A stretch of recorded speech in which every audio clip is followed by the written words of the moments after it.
Hi అండి. అందరూ ఎలా ఉన్నారు? మా ఆంధ్ర సైడు చేపల పులుసు అయితే ఎలా చేసుకుంటారో చూసేద్దాం రండి. ముందుగా స్టవ్ వెలిగించుకొని ప్యాన్ పెట్టుకోండి. ప్యాన్‌లో ఆయిల్ వేసుకొని ఆయిల్ హీట్ అయ్యాక మీకు చూపించలేదండి. ఆనియన్స్, పచ్చిమిర్చి అన్నీ కోసి ముందే పెట్టేసుకున్నాను. మీకైతే వీడియోలో చూపించట్లేదు. అయితే ఆయిల్ హీట్ అయ్యాక ఆనియన్స్ వేసుకోండి. ఆనియన్స్ బాగా ఫ్రై చేసుకోండి. ఆనియన్ బాగా ఫ్రై చేసుకున్నాక అది ఆ పేస్ట్ ఏంటనేసి అనుకుంటున్నారా? అల్లం, వెల్లుల్లి, ధనియాలు, జీలకర్ర,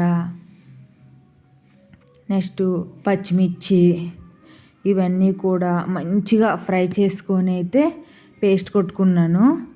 ఇది వేయడం వల్ల చేపల పులుసు అనేది మంచి స్మెల్, మంచి టేస్ట్ అయితే వస్తుంది. మా ఆంధ్ర సైడు ఇలానే వేసుకుంటామండి. ఎందుకంటే చేపల పులుసు ఇలా ధనియాలు ఇవన్నీ కూడా బాగా ఫ్రై చేసి పేస్ట్ కొట్టుకొని వేయడం వల్ల చేపల పులుసు కూడా నీచు వాసన అనేది రాకుండా ఉంటుంది. టేస్ట్ కూడా చాలా బాగుంటుందండి. మీరు కూడా ఒకసారి ట్రై చేయండి. ఇలా బాగా ఫ్రై చేసుకోవాలండి. గోల్డ్ కలర్ వచ్చేంత వరకు బాగా ఫ్రై చేసుకోండి. ఆ పచ్చి వాసన అనేది లేకుండా ఫ్రై చేసుకోండి. బాగా చూడండి ఎలాగా బుడగలు పైకి వస్తుందో ఆయిల్, అలా మంచిగా ఫ్రై చేసుకోండి. అలా ఫ్రై చేసుకోవడం వల్ల మంచి స్మెల్ వస్తుంది. మనం ఫ్రై చేసుకొని మిక్సీ పట్టుకున్నాం, కానీ ఆయిల్లో మళ్ళీ ఫ్రై చేయడం వల్ల ఇంకా మంచి స్మెల్, మంచి అరోమా అయితే వస్తుంది. బాగా మంచిగా ఫ్రై చేసుకోండి. మంచిగా ఫ్రై చేసుకున్నాక ఈలోగా టమాటీలు మగ్గనిచ్చి పేస్ట్ని అయితే మిక్సీ పట్టుకొని ఉంచుకున్నానండి. మీకైతే ప్రాసెస్ చూపించలేదు. అగోండి అదే పేస్టు.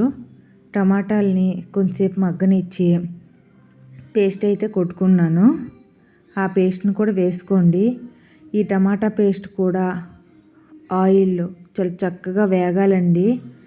మంచిగా వేగితే టమాటా ఆ పచ్చి వాసన కూడా రాకుండా మంచి స్మెల్ అయితే వస్తుంది.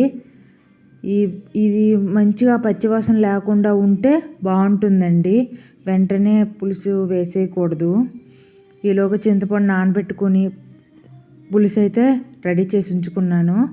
బాగా వేగాక చింతపండు పులుసు కూడా వేసేయాలి. చింతపండు పులుసు వేసాక చింతపండు పులుసుని కొంచెంసేపు మరగాలండి. కొంచెంసేపు ఏం కాదు. అలా పులుసు వేసిన వెంటనే ముక్కలు వేసేయకుండా ఒక 2 నిమిషాలు తెరలాలి. ఆ తర్వాత చేప ముక్కలు నీట్గా ఉప్పు పసుపు వేసుకొని అది వాష్ చేసుకుని చేప ముక్కలు వేసేసి ఆ చేప ముక్కలు ఇందులో వేసుకోవాలి. పులుసులో వేసుకొని ఇప్పుడే కొంచెం కల్లుప్పు అయితే వేసుకోండి, బాగుంటుంది. టేస్ట్ కూడా ముక్కకు కూడా బాగా పడుతుంది. ఉప్పు, కారం, పసుపు, కారం వేసుకోండి. చక్కగా చాలా బాగుంటుందండి. మసాలా కూడా వేసుకోండి. గరం మసాలా అండ్ కొంచెం ధనియా పౌడర్ కూడా వేసుకోండి, బాగుంటుంది. అలా చక్కగా మగ్గాక నీరులా కాకుండా కొంచెం థిక్గా ఉండాలండి చేపల పులుసు, అప్పుడే టేస్ట్ బాగుంటుంది. కొత్తిమీర కూడా కట్ చేసి వేసుకుంటున్నాను. చక్కగా బాగా ఉడికిపోయాయి ముక్కలు కూడా. చూడండి ఎలా ఉందో. గ్రేవీ కూడా ఇలా థిక్గా వచ్చింది కదండి. చూడండి ఎంత బాగుందో. మేమైతే మా ఆంధ్ర సైడ్ అయితే ఇలాగే వండుకుంటామండి. మీ సైడ్ అయితే ఎలా వండుకుంటారో నాకు కామెంట్ చేయండి. అండ్ 1000 సబ్స్క్రైబర్స్ అయితే అయ్యారండి, కానీ వాచ్ అవర్స్ అవ్వలేదని నాకు మానిటైజేషన్ అయితే అవ్వలేదండి.